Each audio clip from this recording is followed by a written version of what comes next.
Except the only bummer is I kind of washed it, and like that little plastic piece that's right here is like gone. So anyway, Nice. there you go. That's how it goes. Let me just do a quick intro here. Everyone, I see somebody's joined in already. Brittany Metz, nice to see you on here. This is Craft Beer Blab. We'll be talking and sharing drinks and talking about craft beer or any type of drink, if whatever you want to bring to it. Then here we are. I am Gunnar Soros, cyclist and craft beer lover, and co-host here is Jonah DiPasquale. Good evening. Let me see here. I don't know if I made you actually a co-host or not, and I can't see the thing Part on of the how to team. do Part that. of the team. Part of the team. Who we got here? Brittany Metz. Hey, hey. Want to say hello to Brittany? Britt. Hope up. If you didn't, she was there. She's there. She's gone. Okay. All right. Who's still here? Who's that? It is Hannah Russell Godson, co-founder of Tweeter and PodClear Tweets. Whoa. Oh, PodClear. I heard something recently about PodClear. I think Blab recently purchased PodClear, and I guess what PodClear was is Yeah. it's a software backend thing for podcasters. Okay. Nice. I think what it does is it allows you to, I don't know, it runs in the background. It allows for the audio to sync up better for podcasters. Hi, Hannah. Thanks for stopping in. Yeah. No. Absolutely. And I tell you that is always the beauty of live stream is you never know what you're going to get. So Right. I'm not quite sure where the famed Tommy Crowder is. He may make his vaping appearances. I just wanted to jump in and check this out. Lovecraft Beer and Cycling. Yeah, no, awesome. Thanks for stopping in. Nice. Actually, this was sort of a live stream kind of meet and greet. I had actually Anello and I, or Gunnar and I, had connected through Periscope. And anyway, long story short, we connected offline, talked on Twitter, and we originally had started a bike chat blab, which is Thursdays, and Anello had talked to me a little bit about being an avid beer enthusiast, a craft beer enthusiast, and said, hey, it'd be cool to do a beer blab. And I think it's great. I really, can say that, there's a few other people out there doing it. I mean, clearly are we the pinnacle of craft beer blabs? Not necessarily, but I think it's fun. I think it's good.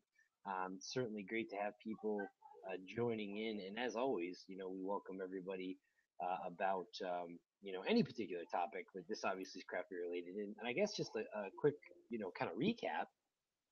Last week, we talked about Stone Brewing, and that it was the delicious IPA, which I had not had the pleasure of trying before, and I do believe I've sort of kind of added that to my radar for beverages that I do like. And again, we're not necessarily talking particularly about craft beer. There's other beverages of choice as Anello was saying, certainly we can do that. And again, this isn't necessarily, our blab and we own it. We're, certainly welcome to questions and comments. So if there's other things that are, within the sphere of what we're talking about, please don't hesitate to chime in. We do have two open seats, as you see, and please, by all means, again, we don't necessarily want to steal the thunder. So if you guys want to come on in, please, welcome. As I said, Blab, this particular community craft beer blab is open to everyone. Great. And so, Jonah, I know that you just said that you will be adding that Stone Delicious IPA to your buy list. Any other thoughts, reviews, anything that comes to mind from? I assume you drank that whole 6-pack and enjoyed it, and It so was I was just painful. wondering what you thought. Very painful. It was Yeah. good. I think that I really don't have sort of that gluten issue, or celiacs or anything like that that you were alluding to earlier, and just a little backpedal. One of Gunner's stories is sort of kind of the introduction to folks. Red Flag Dan, what up, Red Flag Dan? was folks that dealt with those kind of issues. The gluten free benefit of that particular beer, or should say the enzymes in terms of how the process at which they brew the beer makes it unique. I felt that. As I said, the bouquet or the taste, it had a really good palate to it. It was very enjoyable. I think that, as far as like, is it a beer that I probably could drink all night? Yeah, absolutely. I mean, I definitely felt that, from start to finish, the body, the taste, very good. Again, it was a very aromatic bouquet to it, if you will. I think Hmm.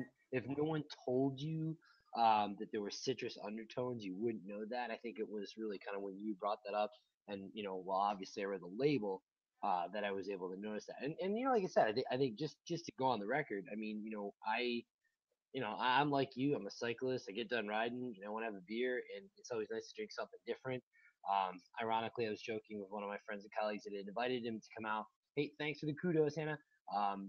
Was is inviting my friend to come on out. He's like, well, I've got a Pabst and a Bud Light Lime in the refrigerator. I'm like, I don't know, man. I Yeah. guess it's not quite on the radar with what we're talking about, but Right, right. Well, and that's not to say, I use the term beer snob kind of loosely, just and kind of in jest, in that you get into you start talking, you start drinking craft beers, and you develop more of a taste for things, um, and you can kind of get a little bit. I don't think you have any problem with this, but I feel like sometimes I could get a little elitist of other people. But if people enjoy whatever they're enjoying, whether it's PBR or Miller or Coors Light or whatnot, hey, they're enjoying their drink.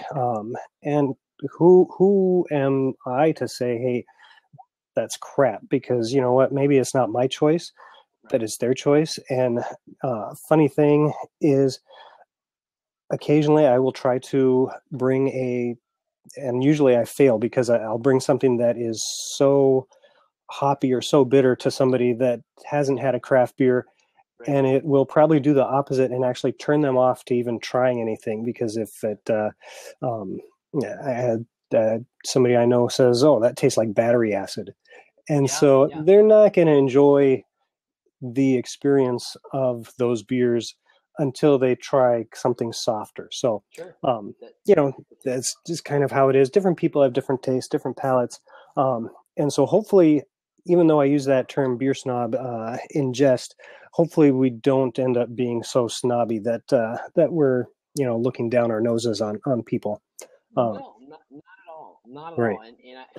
And I think that Gunnar, you brought up a great point, and I think that I wouldn't necessarily say I'm a total newbie. I think for the folks that are hanging out, I mean, and again, Gunnar, I'm by no means putting words in your mouth. I'm that guy. I will walk into my favorite place where I do buy most of my beer, and I'll ask for recommendations. I'll check Untapped, which is a Mm-hmm. really cool app, by the way. If you're looking for a great app to check out, Gunner, I know you're on there. I Oh was yeah. on I was on Untapped for a while, but I used to use that quite a bit. Like I'd go into a local store, and I'd search IPAs or stouts or whatever, and I found that to be super helpful. Obviously there's certainly your peers and your friends, and social media, you can throw that out there, but Right. you know I think you nailed it. I mean, I think, like anything, okay, put it this way, I will use wine. Mm-hmm. I would have to tell you that it has taken me many years um, to not only, I guess, appreciate a good glass of wine, Right. but honestly, I think number one is really just to have a taste or a palate for it. I mean, you could put red in front of me, you could put white wine in front of me. I'd be like, who cares? I mean, and then all of a sudden, I started saying, okay, this white wine is sweeter, blah blah blah. This red wine is this, and I guess moving to the topic of the craft beer blab, uh, beer is very much like that. It Mm-hmm. is amazing how diverse the palates are. Obviously going from i.e. like a like a Budweiser to a Pabst, to Labatt Blue or Coors Light. Now listen to me. I want to say that yes. Have I been caught drinking those beers? Absolutely. Oh yeah, Was it the last me beer too. in the cooler? Not necessarily. I mean, let me go right on the record right now and say, you know what? I'm okay with the Paps. I'm okay. Like honestly, man, I'm okay with a Budweiser. Is it the beer that I'm going to regularly stock my refrigerator or cooler with? No, but I mean, I think you nailed it, and I really appreciate you bringing that point out to the few folks watching. Is that again, it isn't like there's this gospel book of like, you must be, this seasoned beer aficionado or beer snob. No, I've never once even thought for a second that this format would go in that direction. I think we are probably just like, a handful of the folks watching this even now on replay that recently learned at a wine tasting they're actually way more flavorful. Yeah, no, absolutely, Yeah, Hannah, great point. Yeah, yeah, absolutely. That's definitely worth kudos. And yeah, and I think that guys, a lot of this, simply put, Gunnar, you talked about it earlier. You mentioned the bitterness, and I'm going to touch on that. It's all about your palate and what you like. I worked at a coffee shop for a number of years. And coffee is it's exactly the same way. You've got the light beans, you got the dark beans, you've got beans from different regions. Guys, hops are that exact same equivalent to to the craft brewing world. And again, I mean, I guess with that said, I did you happen to pick a beer for the night? I've got something. I don't know if you. I Okay. did. I am actually totally stoked about this beer that I'll be trying, um, because I actually wasn't expecting it to be in my town uh, so quickly. So let me just back up here real fast. Um, so I'm a Surly Brewing fan. People know there's a Surly Bike Company. They make some great bike stuff and some great bike products. But there's also Surly Brewing Company, also out of Minneapolis, Minnesota. They are a small but growing to be a pretty big craft beer brewery. And they actually help craft some laws here in Minnesota about selling growlers of beer at the breweries. They had a big hand in that, and they just built a huge new facility. So, why do they use cans instead of bottles? Red Flag Dan says. That was actually one of the topics I was going to touch upon as we get into this. So, if you just hold on just maybe a couple of minutes here, Dan, I'll get into that. So Surly Brewing, I've been going to Surly Fest, which is their Oktoberfest celebration for the last, I don't know, 3, maybe 4. I think this was my 4th one. So 4 years. Usually right after Surly Fest, they release a seasonal beer that they call Surly Wet. Surly Wet. And I don't even know what it says on there. Ultra Ultra fresh. fresh hops. Yes. Ultra.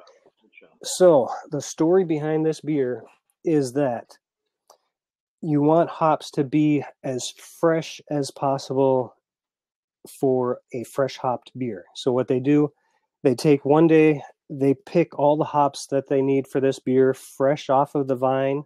Nice. They pack it into something, they overnight it to the brewery. I see Tommy Crowder's in the house. Nice to see you on here, Yeah, Tommy. Tommy. So they pack the hops into something, they overnight it to the brewery. The very next day, they brew the beer, which is making the wort, boiling it, adding hops to it, and then putting it into a fermenter to ferment. So the hops in this beer are the freshest that you can get. Normal beer production, you're using dried hops or dried pelletized hops, which is like a compressed version of the hops. That changes the flavor. It's kind of like using fresh herbs in cooking versus dried herbs.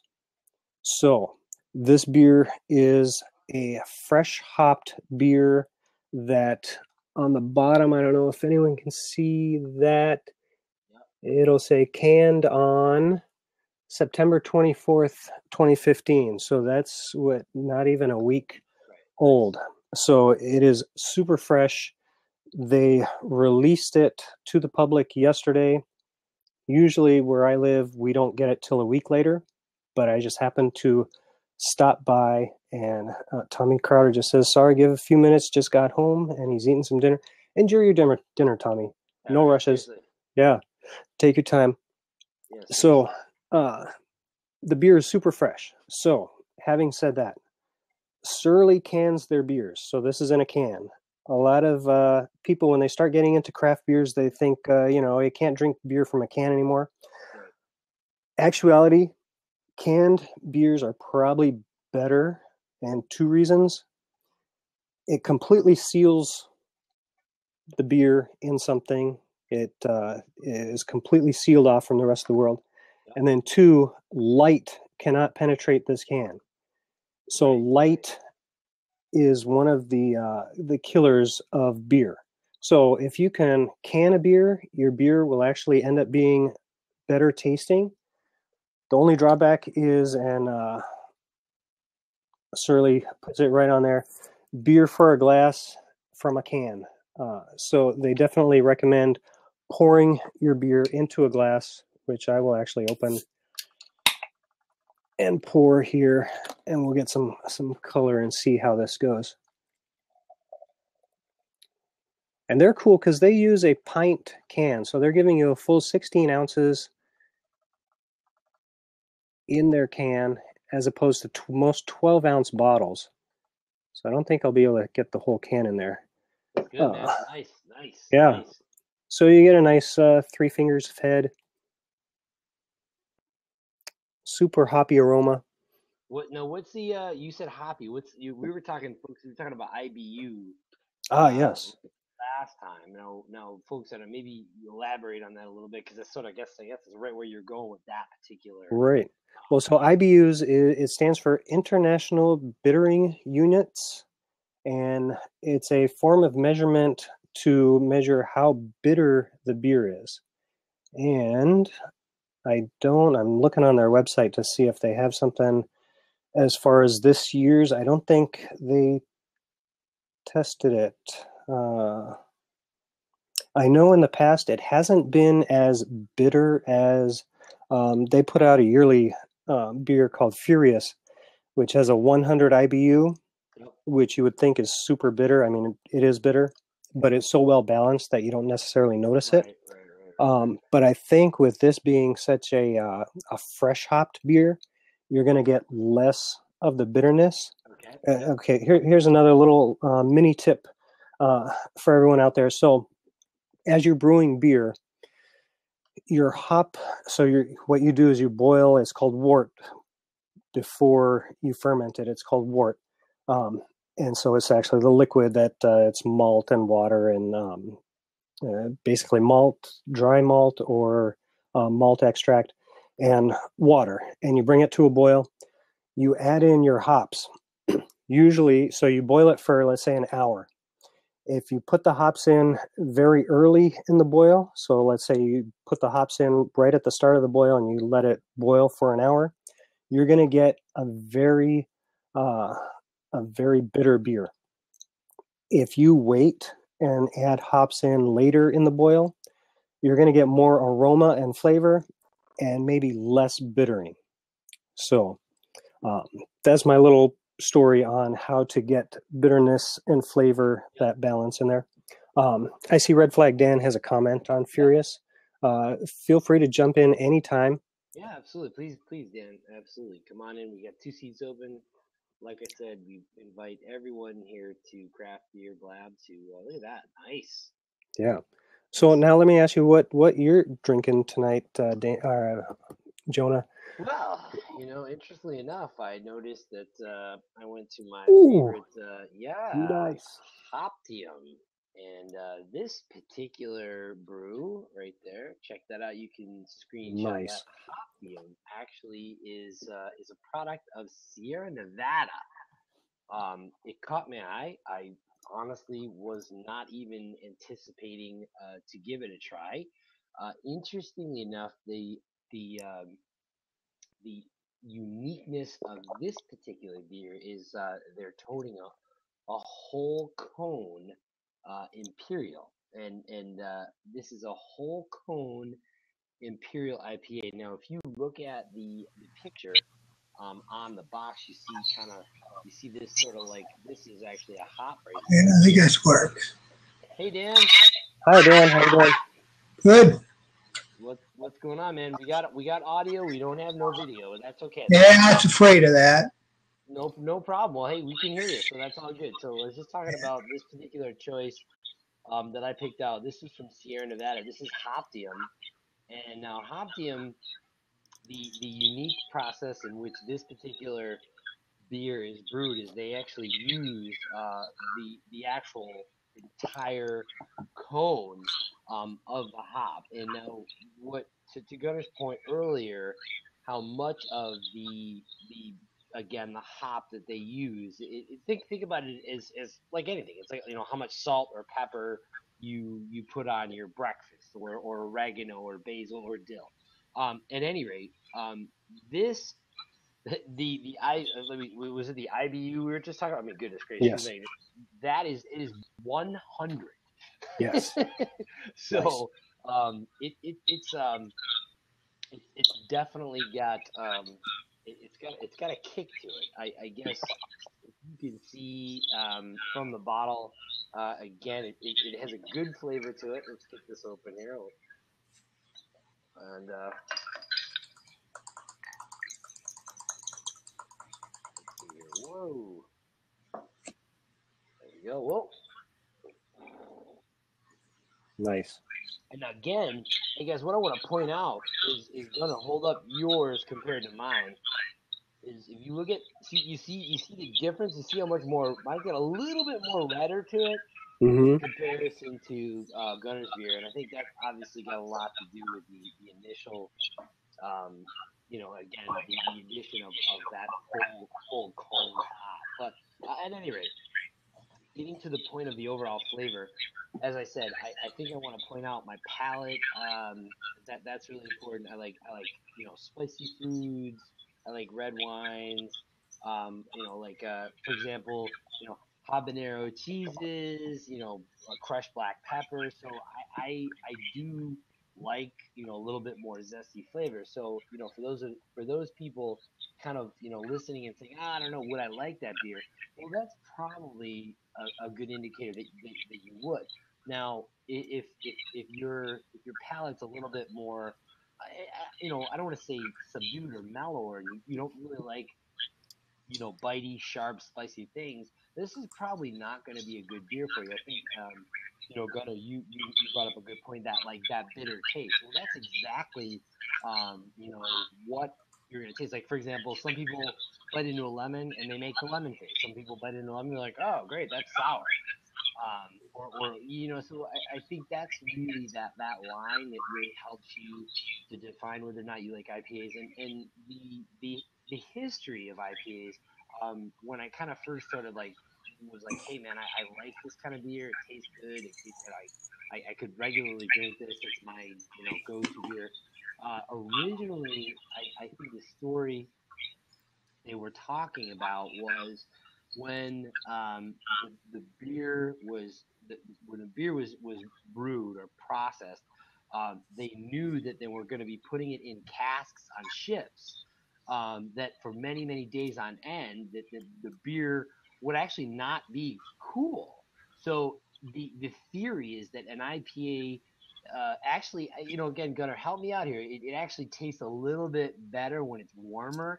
Mm-hmm. I would kind of agree with that, because Guinness, for example, is the same way. There's a certain temperature that you do need to join in, uh, sorry, to enjoy the beer. But I noticed that, especially with IPAs, if IPAs are they're too cold, they just don't taste quite nearly as good as if they've kind of sat out a little bit. Have you experienced that before? I have experienced that before, and it's actually one of those things that.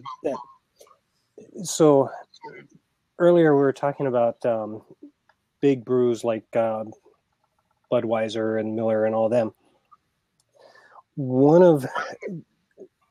And again, I'm not trying to bash them or people that drink them, but they're not known for being very flavorful. And what they do is their marketing is very interesting because they uh, they market it as something, they always show it on ice and the coldness dripping off of it. Right. And that coldness actually, what it does is it kind of hinders your taste buds there a little bit. Yep. And beers generally don't taste, well, they just don't taste when they're that cold. So, when they say, oh, ice cold beer, and you drink it, you're not getting the full effect of the beer. And so I think, and that's what's great about using this type of glass also, is that it can pour, but then you can actually hold it and bring it up in temperature just a little bit, and it'll start to release a little more aroma and a little more flavor. And so that's one thing. If you're drinking a craft beer, or even if you're just drinking a regular beer, try it instead of ice cold. Try it just a little warm, or bring it out of the fridge and let it sit for 5 or 10 minutes, and then pour it and drink it. And you'll notice a big difference in flavor. Guinness always should be warm.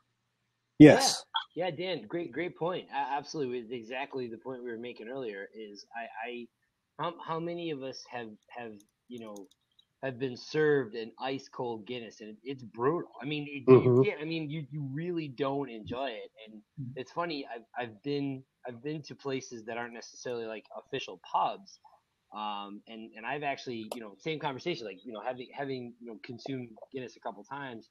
Is if you hold the glass and the glass is like ice cold, like I'll set it out and I'll set it down and I'll kind of I'll kind of shoot the breeze for a bit before I drink my beer. And everybody looks at me like I'm crazy. Like, well, what are you doing? I go, man, it's ice cold. Like, you don't drink Guinness ice cold. And ironically, Gunnar, that was the point that I was talking about earlier. Is I actually did some research on Budweiser, for example, and ironically, the design or the initial intent of that beer was that it actually was to be consumed, so that it was relatively warm, and not necessarily ice cold. And I think you are spot on, in terms of talking about that stigmatism that you need to drink ice cold beer. I want to say that where that is applicable, and I could be off,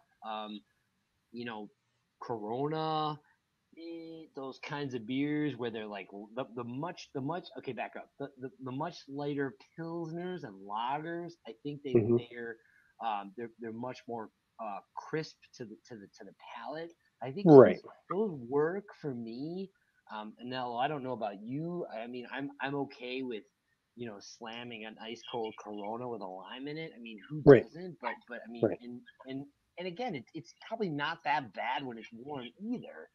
For the record, but I think that, like you say, there are, as you sort of move into that craft beer niche, I think that's definitely another one of those important footnotes that the folks out there watching right now is. I think there's definitely that, okay, what's the optimal temperature for this beer? Because I think you nailed it. I mean, that literally could make or break your overall experience. Because again, if it's too cold, I definitely don't think it's going to give the beverages a full body an opportunity to come to truth. But then again, if it's too warm, and you don't want that. So. Right. Yeah. You don't. I mean, unless it's meant, like you guys had mentioned earlier, with Guinness, that it's actually kind of meant to be served almost warm. I mean, I've heard stories of people going to Ireland to the Guinness brewery, and they serve it, particularly compared to American serving temperatures, they serve it very warm. So, You'll find that in Irish pubs. Most of the Irish pubs, the beer is fairly warm. It's not ice cold. So, it literally is just out of the tap, and it is what it is. Yeah, pretty much. Which, like I said, I agree with that. I think that makes sense, and it is interesting the point that you make, but you notice how those kind of products get Americanized. Like the Guinness is a perfect example, Dan. I love you brought that up. Is that there's no question in my mind. I will bet money if I go out tonight in Rochester, New York, not Minnesota. That I will be served an ice cold Guinness. I guarantee it. So that is a great point. And I tell you what, it probably won't be nearly as much. I mean, no, it won't taste the same. There's no way. That is a great point. No, yeah. It definitely there's some sort of chemistry going on that I don't claim to know, but I've heard. There's some sort of chemistry that goes on with the warmth and all that it just releases more aromas. I don't know if it's the hops or the malt barley or whatnot, but it definitely affects it. It has a big effect. Yeah, I agree. Yeah. And I think you'll find some of the better places that serve craft beer actually know that and serve the beer at the right temperature. Right. As opposed to giving everybody a nice cold whatever you want, Exactly. No, and I think that's one of the great things about the craft beer movement that is happening is that there is a bigger knowledge for servers on proper pouring and proper serving of beer. I mean, to get the best flavors. And to kind of speak to Jonah's point earlier about wine, and I don't know a whole lot about wine, but you never see wine served in a juice cup. It's always served in a wine glass. And so, I've been drinking beer in kind of this, I don't know if it's a globe or a tulip-shaped glass, mainly because goblet, yes, it is the goblet of nectar of the gods. It's definitely, you get a better flavor, aroma, everything just from a better glass. Like I said, they say beer for a glass from a can, meaning don't drink it from the can. I know that there's another brewer out there that does can 16-ounce beers, world-renowned. I haven't been able to try it, but they actually recommend drinking from the can, which I find surprising. But that's a whole nother story. So, I'm sorry, Dan. Excuse me real quick. Just to your point, Anello, have you noticed there have been a number of canned beer manufacturers that have gone to nitro? Oscar Blues does a Chubb Nitro. Speckled Hen does a nitro, and actually even I think Guinness actually does a nitro. And I've had bottled beer with it as well. So I mean, I guess I have the mentality that you definitely enjoy beer out of a glass because it does give you the full body. I mean, clearly if you're out tailgating or whatever, it's a different story. It's harder. Beer. That's a great point that you make, and I think some people that buy craft beers in 6-packs. I mean, if they're taking them to an outing where they're just going to be drinking them out of the bottle, that's a great point. It's definitely not the same experience, and that's also too. Just to say it's not like people are traveling with a caddy of glassware. So I mean, I think it is tough. Yeah, a good point. That, there's no way you're gonna get that same experience. And the same thing to your point, Dan, is I mean, if you're drinking Guinness, it's ice cold. It's not gonna be the same as if it's warm. Or furthermore, I've had Guinness out of a bottle and I've had Guinness out of a can. It doesn't no justice. No, not at all. Right. Well, and to your slight point earlier, I have noticed that there are a lot more beers that you can either purchase in liquor stores or grocery stores or wherever you buy your beer from that are on nitro, and that's great. But what's really interesting is sometimes you go to a tap room or a bar, and they will have a beer. Sometimes it's their normal beer, like a Guinness or a what's another one? Left Hand Brewing makes a stout that's on nitro. That's always on nitro. But then sometimes the brewery will okay for a certain beer that's normally not on nitro to be on nitro, and it kind of it does add a totally different depth to both the mouthfeel and the body.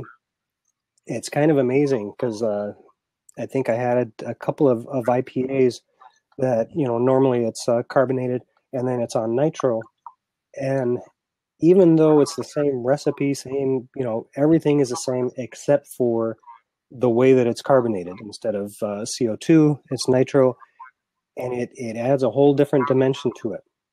That's not to say that I want every beer that I'm served on nitro, because there's times where it's bad, there's times where it's good, there's times where it's just a gimmick, and so well, what's the point? So exactly. Say, can I jump in here? Yes, yeah. Furious. Yes, Furious. Okay. Now, here's one of the things that I noticed about some beers, and I'm not like you guys. I don't really know a lot about craft beers other than I like certain ones and I drink them. Right. Furious. What I don't like about Furious is once I finish a Furious, my mouth is just, it's awful. It's like I need another beer to wash it down. Mm-hmm. Mm-hmm. And I don't know what that is. What causes that? Doritos. Right. No, yeah. I'm gonna guess that what it is it's that hop bitterness that is in there. And so I've been to a couple of craft beer festivals where you go and you sample beers from, I don't know, like 60 to 100 different breweries. And what happens is that I personally like hoppy beers. What ends up happening is that it totally wrecks your palate. So if you go and drink like a nice stout or something, you end up where you can't taste it because the hot bitterness just gets in your mouth and it just kind of coats everything, and it's it kind of wrecks your palate. So I think that's kind of what's happening to you, Dan, is that the hot bitterness is a little overpowering. Yeah. Oh, there you go. Nice. I got it working. Awesome. Can you guys see me or hear me right now? Yep. I see you. I hear you. Yeah, I see you. How's my and audio? I see Dan also. Hey, Dan, we. Yeah, I don't know why it just started working. Dan, sign in and sign back out again. For some reason, your video hooked back up again. Can you hear my did audio? it, Okay. Yeah, your audio's. Yeah, good. we hear you. Yeah, Dan, I can see you, but your screen's frozen. Mine? Yeah, no, Dan. Oh. Yeah, I see that. Like log out and then log back in again. You know what I mean? Like click out of your square and then click back in again. Okay. Tommy, what's going on, man? How you doing? I'm beat. I just got home. Well, we're all running. Long day. What's your beer of the choice there? Natty Daddy or what? I just got home. I didn't have a chance. In fact, right now I'm drinking a rum. I'm drinking a different type of rum. Oh, Normally I got Captain. Right I keep Captain in the on the shelf by the handle, and I picked up Shellback. I don't know. If anybody's heard of Shellback. Never heard of that. No. How about the Kraken? The Kraken? Yep. I think I've heard of the Kraken, yeah. Okay, well, Shellback's kind of a blend in between Kraken and Captain. It's a spiced rum, a little Caribbean. You can find it, I think, at most of your liquor stores. But I kind of found it in a specialty store, so I've been slamming it ever since Saturday. Salud. Slamming it. Nice. Slamming it. Don't sugarcoat that, dude, whatever you do. I'm not. He's like, We'll and I'm a little sloppy. smoking a blunt. A good screenshot, by the way, in case you guys are wondering. Right. The huddle, go nuts. Yeah. Yay. But what are you guys drinking there? What does everybody have? Jonah, I saw yours scrolling across the screen. I got a hold of Hoptium. Hoptium. And then we got, what is that in the can? That is a Surly Wet, Okay. ultra fresh hopped, wet hopped beer from Surly Brewing Company. How do you like the can? I like the can. I love the can. So actually, I think you weren't on when we discussed very briefly about canned beers, and the reason why some craft breweries are going to cans is kind of twofold. One of the main things is that it's a lot more sealed than bottling. Okay. But then the other big reason is that it doesn't allow any light into the vessel. All right. And light is actually a big killer of beer flavor, especially hop flavors. So you'll probably notice in the future a lot more craft beers like Oscar Blues just cans across the board. Bell's, I think, has been canning a lot more. Bell's has Oberon and Cam's. They have Right. quite a few in cans. Yeah. And I think they have their seasonal release, which is usually in February, which is a really hopped beer. I think is Hop Slam. And they're gonna be releasing that in cans only. I think this year. I think it's cans and kegs only. Bell's I was gonna scope. I was gonna blend from a local pub that just serves strictly IPAs. I mean, they have 40 IPAs, local and domestic, all on tap right now. Wow.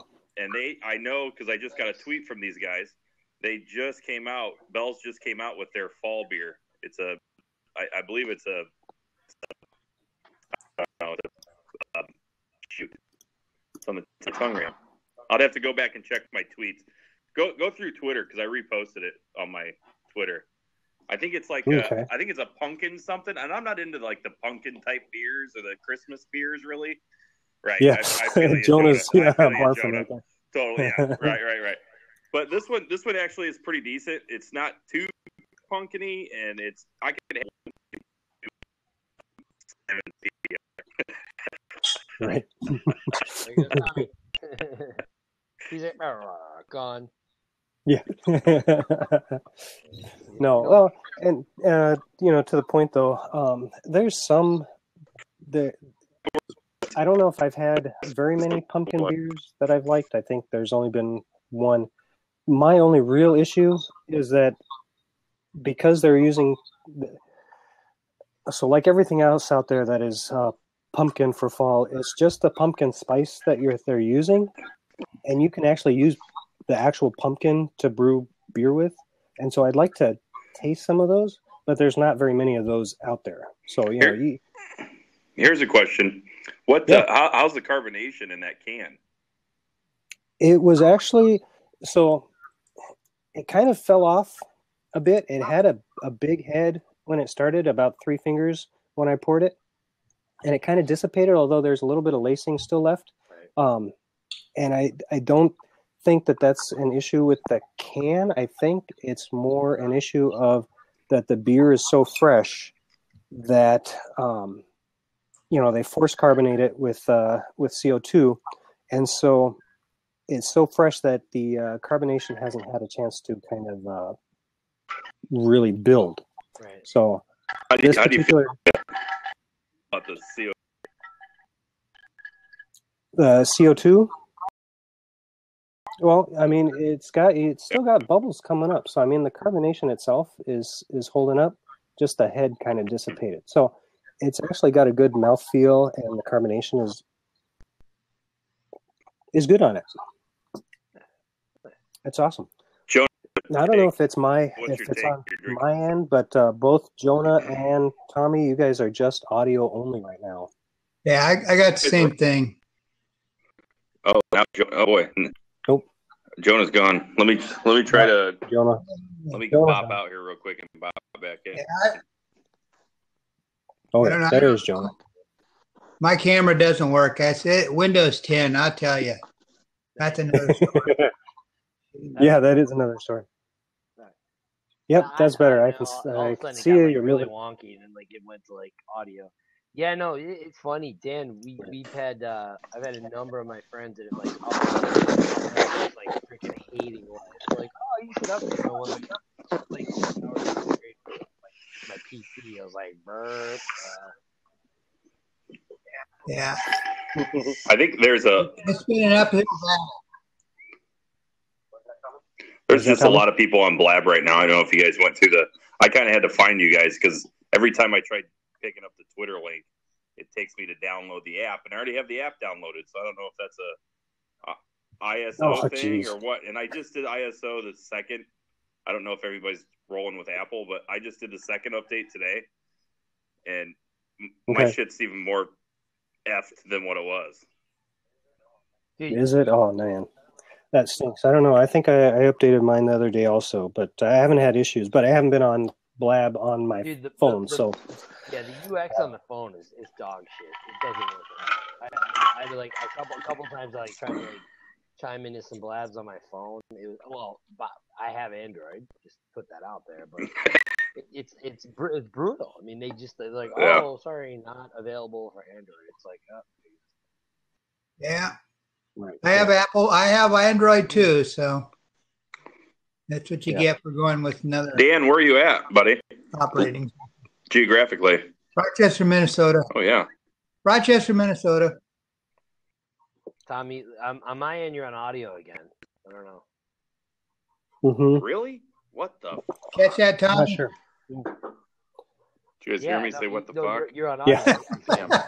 I have no video. No, it's all right. My bad. All right, I'm gonna switch over to me. That'll help. I updated that. All right. Is Blab actually going to have an Android app? I think I've heard that they are sort of working on it, although it's not as big a priority still. I'm not sure why or why not, but you hear various things from the developers that they're kind of working on it, but they're not. I guess it's nowhere near being ready to push out. Like I said, I think they look at what a majority of the populace as far as a mobile platform they're utilizing, and it's Apple. It is what it is. I mean, people say, well, things were developed on Android and they were brought over to Apple. That's not true. I mean, think about how look at what we're doing right now.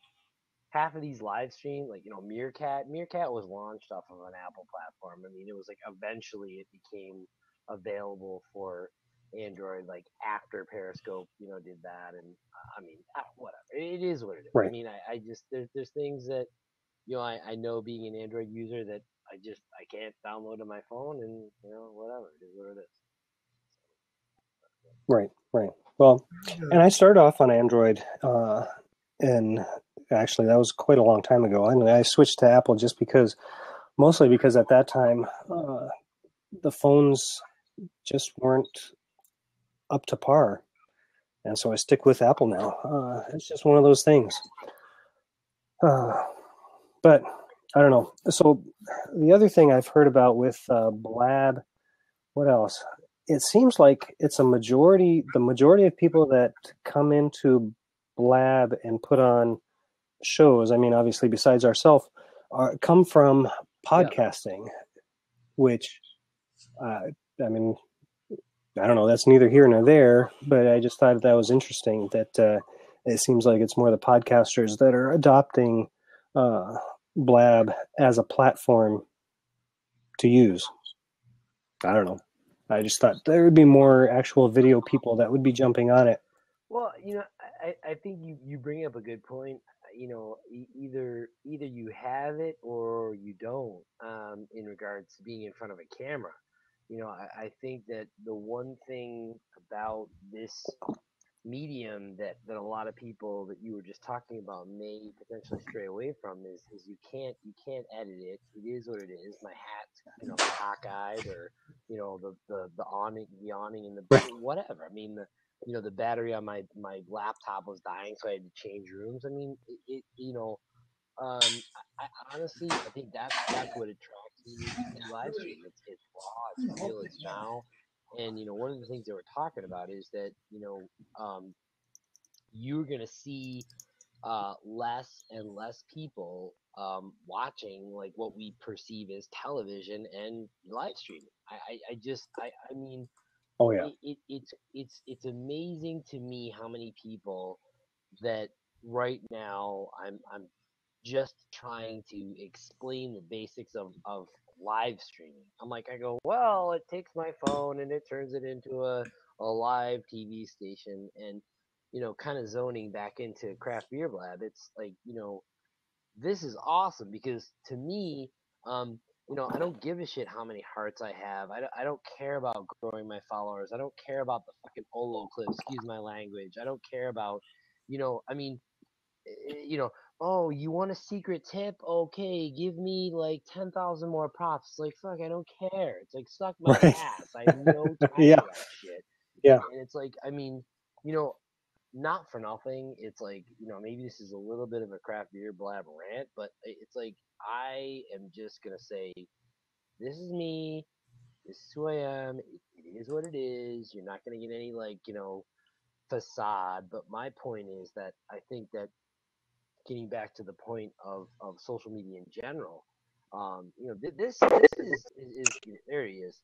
I think live streaming, in general is without question going to change the landscape that we know it. And Dan and Gunner and Tommy and myself, we're putting it out there. I mean, I can tell you, I see more and more of my friends are like, oh yeah, I saw you're like doing this like blab thing, and like I tell you what, there goes Tommy again.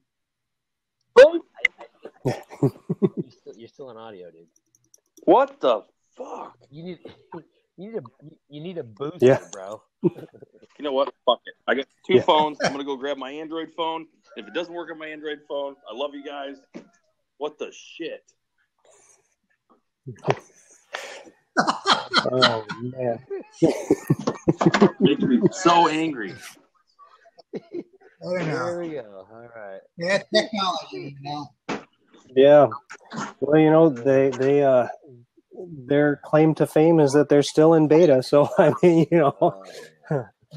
apparently they had a big outage too this morning. Yeah. I guess a bunch of people weren't able to get on or something.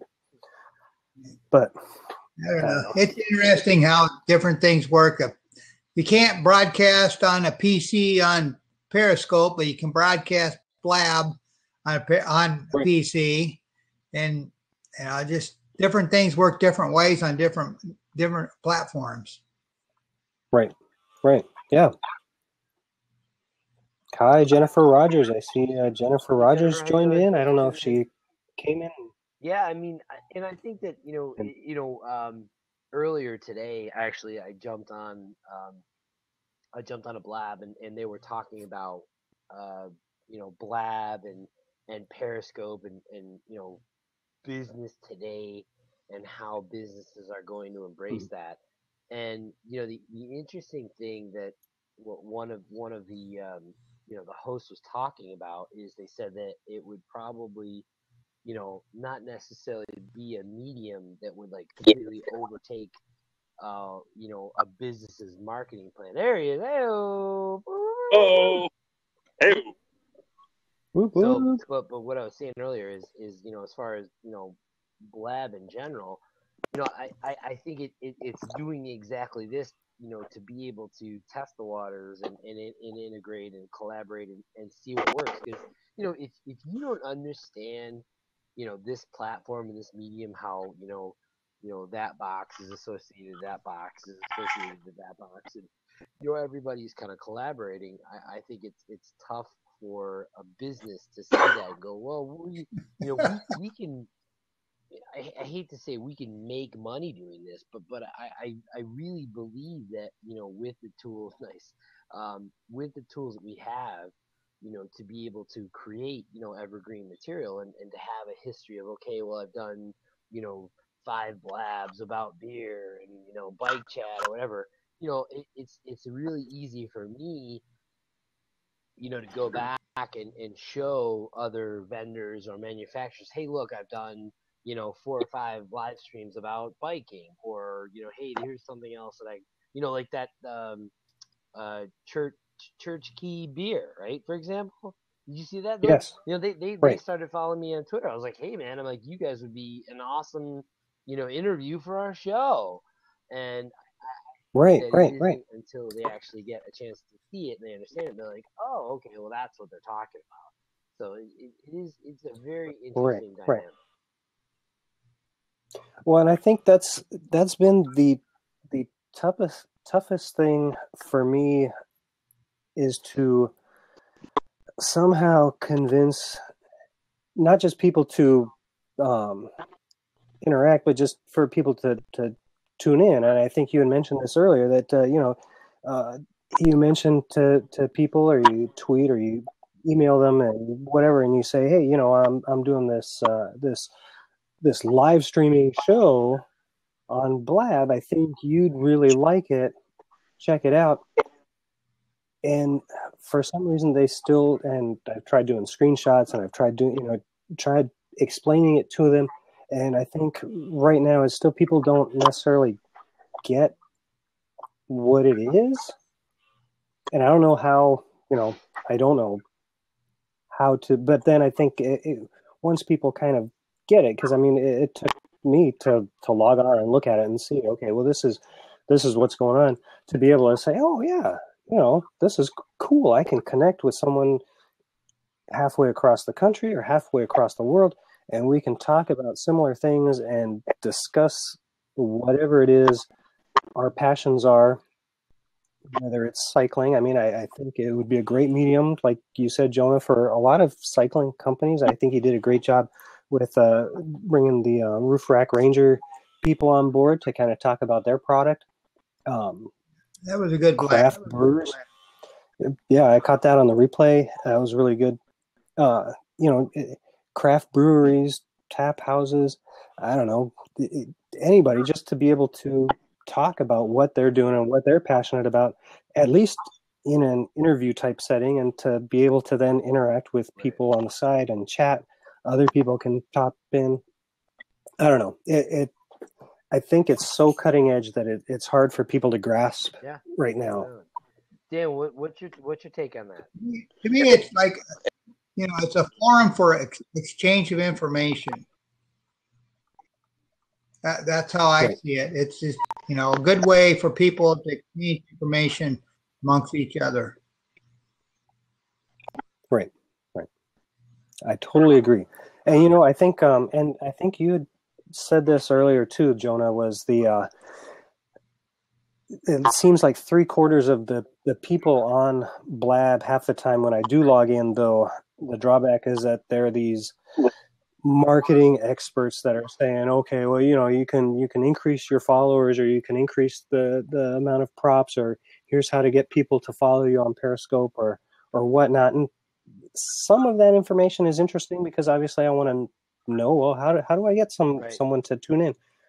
But then on the other hand, it's like, well, especially for Blab, it's so new that how there he is. Oh, God, Hopefully he's here. I had to download the app, so I had to go to Twitter because I couldn't find it in my freaking in my damn my deal where I go load. I'm starting to get drunk, so I don't even know.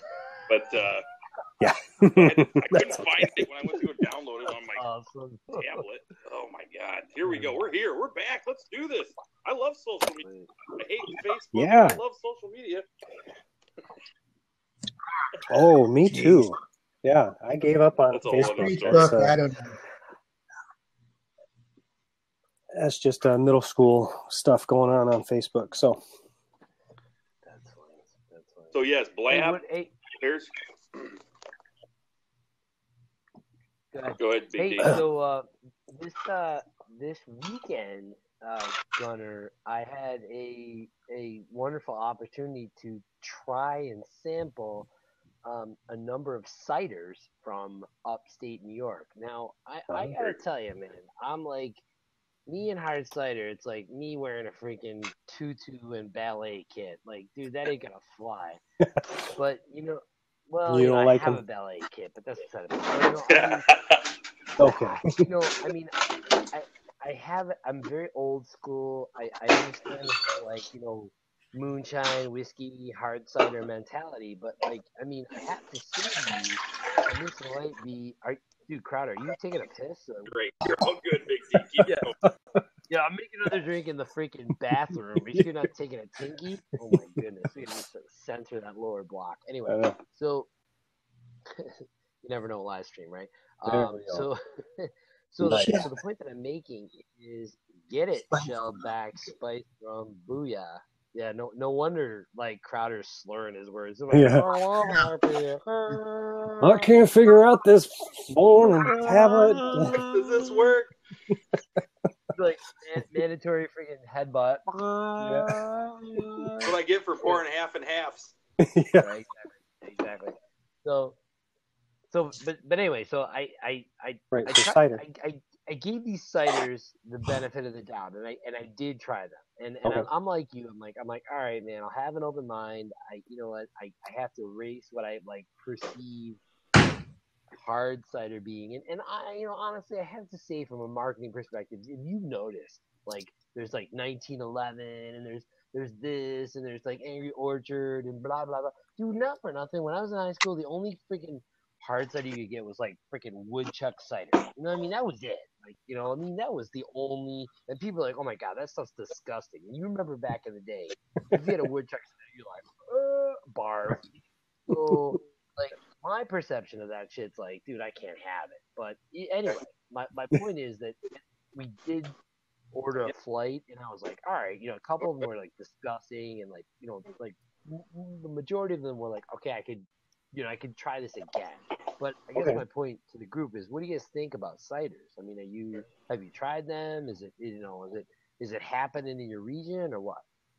Oh yeah, it's happening here. I mean, it's obviously going to be a much smaller market than the craft beer market, I guess. Craft cider versus craft beer is going to be a much smaller market.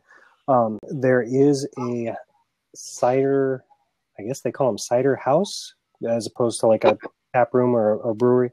So there's a cider house up in the cities that I visited that has some really good ciders.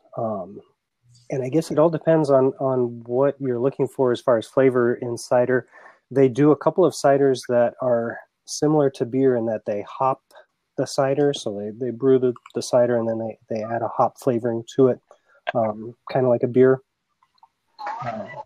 Those, they're still experimenting, so it's kind of hard to say. I didn't necessarily care for those.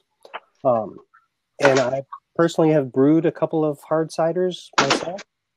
And that was an interesting experiment. I liked it. My wife liked it. But, I think what happens too is that, say you take like an Angry Orchard that is mass produced and is made for a wide palette, wide variety of people to drink.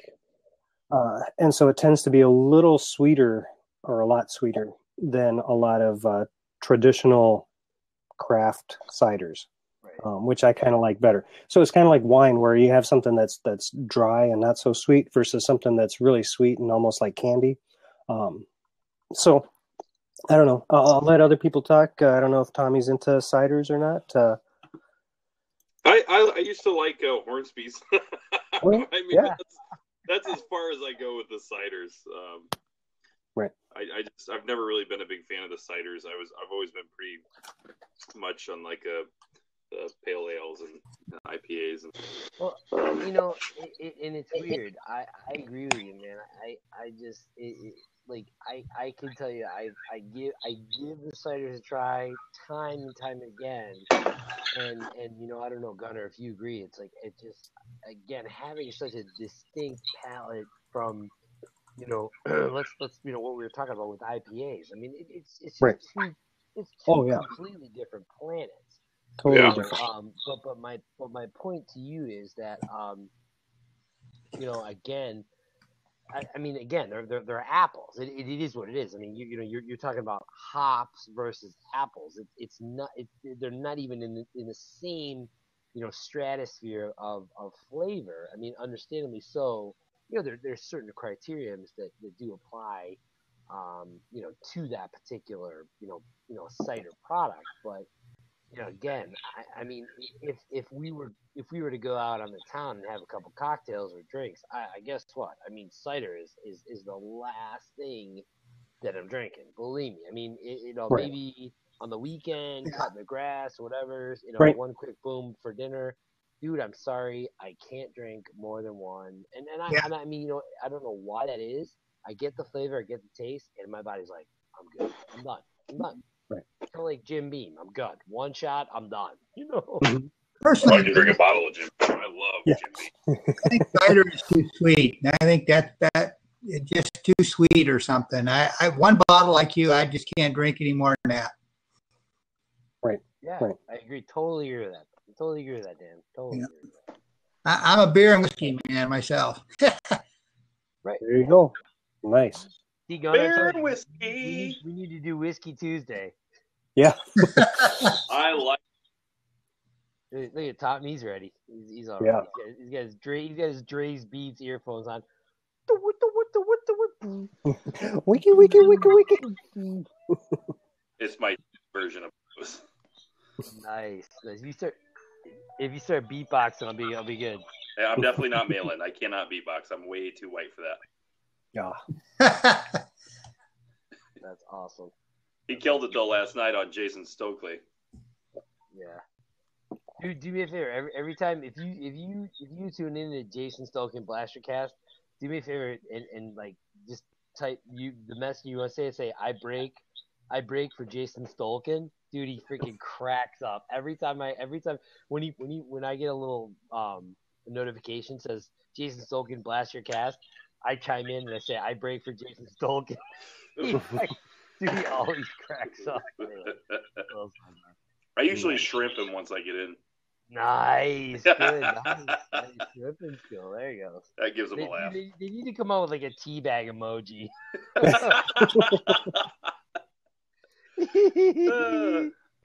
That'd be fantastic. I killed myself, It's all good. Right. That's the problem with these beer chat blabs. Like the later they go, the more like the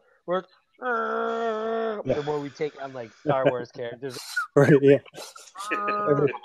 Everybody ends up being Chewbacca. Yeah. People chime in like, oh my god, what am I watching? Yeah. Like, what are these seriously, people doing? That's like 45 minutes of my life I'll never get back. This is better than going to the bar with you guys. Seriously. Right. That's awesome. No, I think that's the nice thing about this platform we have, gentlemen, is that we're both on not opposite ends of the spectrum, but I mean we're far enough apart that we're not. Hey, let's go meet up at the local pub. I mean, this is great. I mean, we can sit here, we can talk about beers, we can talk about whiskeys, we can talk about bourbons, we can talk about anything, and still have the same time. And I'm not sitting in between one of you guys, so we're not hollering back and forth. Right. Well, yeah, that's kind of true because if you're sitting at a bar, you're next to someone, and maybe you're talking to them, and you can't talk to anyone else because it's so loud. You have up to 4 people here that you can kind of interact face to face with, and not have to worry about anything else going on. Right. That's so true. I love it. That's awesome. So what's the teaser for next week there, Gunnar? What are you thinking?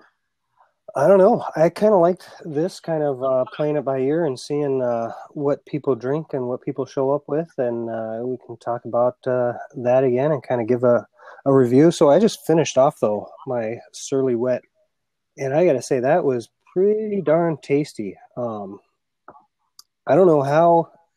It's beer number 4 for Jonah. Yeah, he finished off the whole 4-pack. No, I wish there was a way that I could get this out to you guys because it's definitely one to try. If you like really fresh tasting hopped beers. It's something worth trying. So Yeah. I don't know. And the thing you were talking about earlier, I definitely, that's probably not something that I probably can buy in my marketplace, which sucks because it Right, looks yeah. like a great beer. Yeah. You know, and Yeah. I think that was to your point earlier about, you know, we want to be a, you know, kind of cult microbrewery, but at the same time we want to, you know, blow up. And hey, there he is. Dan There's the man. Dan. Dan the man. Yeah, it looked pretty weird. There you go. There you go. I don't know why this thing goes on and off every once in a while. I don't know. It's that Windows 10, I think. That's like, it's Windows Yeah, 10. Windows It's the Vogue edition. Yeah. That'll just pop on and It's like, pop right it's up. like- anyway, but no, I think that's a great point. I think next week, and we really been, you know, digging pretty heavily into the IPAs. I'm okay with, you know, branching out into something different. Although I Oh, have yeah, we can do that. some of the seasonal beers, not pumpkin, please. I'm out. This window right here will be closed. Right. But I'm okay. I'm okay with seasonal beers. I don't mind. In fact, I can tell you that I did try a couple weeks ago. I did try a beer from Ballast Point called the Sculpin Grapefruit, which was awesome. I don't know if you guys have tried Ballast Point, but I've tried their normal Sculpin. it's different. Yeah, Sculpin Okay. Grapefruit. It's interesting, but you know, and I think you have to kind of draw the line with how many of those you do have, because like one or two you're good, 3 or 4 you're like I'm done. So Right. I think like anything, it's, you know, more or less the enjoyment of the beer, and then I'm done. Right. Yeah. Right. Well, that's the thing. I drink the beers mostly for the flavor and the experience, and you know, the alcohol content is a nice little side effect, but I'm not drinking them to get drunk. So, Mr. Grande, how did you get the nice little deal underneath you there? that is a Gunner, cyclist, and craft beer lover. yeah. That's a software that you can download onto. So I'm running on a Mac right now, and so there's a software that you can download called Cam Twist Studio that allows you to kind of throw things up and drop them down, and you can what is it? I could freeze frame. So if I had to go and take a pee, That's a good it one. would just freeze it right there, and you wouldn't know that I was gone. You look pretty trashed in that last freeze frame. Yeah, I was pretty drunk there. So, you know, kind of you got to pick your screenshot carefully. But you know, it's kind of a neat little tool that kind of adds it in. Although, you know, screenshotting every single frame of us content, like they'll be like blowing on social Yeah. media. That Right. poor Dan, he'll have like 100 frames of him like this. Poor guy. I got the new hashtag BYOB. BYOB. Hey, nice. Actually, that's good. Bring your own booze. Bring your own. That's I think maybe like the last Tuesday of every either the first Tuesday or the last Tuesday of every month we should have whiskey night where we bring our own favorite whiskeys. I Nice. like your style. That would be good. Yeah. No, yeah. We're good because we're at the earlier part of No. October, so that's good. What about you, Dan? What do you think? I don't know if you have a Costco around there, but Costco has a good small batch bourbon. Really good. Nice. What is it? Small batch bourbon. Small batch. Really? At Costco? Kirtland small batch bourbon. Kirtland. Yeah. I did not know that. I'll check it out. Good to know. Give it a try sometime. Costco. Are you guys, Yeah. Dan, are you neighbors with Mr. Grande up there? We live in the same town. We live in the same city. Yeah. I've never met the guy, but he seems like a rad guy. So he's a cyclist. I rode by him once, but he didn't say hi. Oh, no. Yeah. I was just, head down in a tuck and just going. So He had to go to work. I'm retired, so he had to go to work, and I was heading out, and he was going to work. That's right. That's right. You said you came onto Strava one day and said, "Hey, yeah, I saw you out there." I was like, "Oh no!" Oh yeah, I was in such a rush. Oh well. Nice. All right, guys. I'm gonna have to head out here. I think. Yeah. Oh yeah. It's 9:15. I'm gonna have to head out. I wish it was 9:15. Yeah. 10:15. Where you're at. Yeah, not 9:15 here. I wish it was 9:15 exactly. No. Well, I appreciate everyone dropping in, and anyone that catches this on a replay. I appreciate all you guys too. I don't know about you guys, but I'm ready to call it a night. Hey, Yeah, I'm don't gonna forget finish this bottle. Thursdays. Bike Chat 101. Yeah, Thursday nights. 1 p.m. Eastern Standard or 6. See you then. Yep. Dan, Right on. You gotta join us, Dan. Yeah. Dan, you got a bicycle? Yeah. Oh yeah. Absolutely. He's out there every riding. day? No, I'm more of a runner than a cyclist, but I do cycle once or twice a week. Nice. Awesome. Way to That's do awesome. That's awesome. Yeah. Dan, maybe we've inspired you. You need to do running scope or running blab. There you go. Well, I actually think a fitness scope would be pretty good. Dude, talking about heart rate zones, various things like that. Dan, I'm telling you what. There you go. Bingo. You announce it. We all three of us we will subscribe to it. I would. I'm in. Do it. Okay. You build it and we will come. Yeah. All right, gents. Hoggle is out. Bam. Aloha, guys. Thanks for tuning in. Bye. Good night.